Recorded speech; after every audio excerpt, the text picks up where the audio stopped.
వంశీ గారు, ఇప్పుడు mad plus టిలు square రెండు కూడా బ్లాక్ బస్టర్ కదా, ఈ రెండు అట్లా కలిపి ఏం చేసే అవకాశం ఉందా? ఇంకా రెండు బ్లాక్ బస్టర్ కలిపి అలా ఏదైనా కొత్త స్టోరీ ఎలా ఆలోచన? ఏమో టిల్లు క్యూబ్కి కళ్యాణ్ డైరెక్టర్ కాబట్టి వీళ్ళు ముగ్గురిని టిల్లు క్యూబ్లో తీసుకొస్తున్నాడా లేదా ఏంటనేది ఇంకా మీరు కళ్యాణ్ అడగారు. కళ్యాణ్ గారు, ఇప్పుడు వంశీ గారు చెప్పిన దానికి ఏం చెప్తారు సార్? అన్న ఏమంటే అది I'm always open.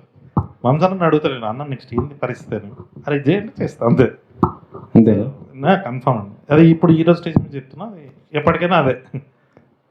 So mad స్క్వేర్కి మీరు చెప్తున్న దాన్ని బట్టి చూస్తుంటే నిజంగానే ఆ లెవెల్ హిట్ అనేది రాబోతుందని అర్థమవుతుంది. సో మీరు సెట్స్లో ఉన్నప్పుడు కానీ ఈ సినిమా ఓవరాల్ చూసుకున్న తర్వాత కానీ ఫస్ట్ మీకు వచ్చిన ఇంప్రెషన్ ఏంటి ఈ సినిమాతో? నేను సినిమాలో సెట్స్కి పెద్ద లేదండి, సెట్స్కి ఎక్కువ తనే ఉంది. నేను ఆవిట్లో మా నవీన్ ఒక ఎడిట్ వేసేసిన తర్వాత మొన్నే చూసుకున్నాను సినిమా.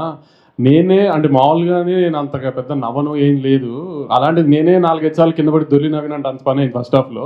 ఇంకా సెకండ్ హాఫ్ చూపించలేదు అనుకోండి, వేరే విషయం. ఫస్ట్ హాఫ్లో అయితే నేనే ఒక 4-5 సార్లు కింద పడి దొరికాను. ఇంకా సెకండ్ హాఫ్లో ఎన్నిసార్లు ఉంటుందో కళ్యాణ్ నాకు నవీన్ నాకు చెప్పడం ఫస్ట్ హాఫ్ కానీ సెకండ్ హాఫ్ బాగుందని.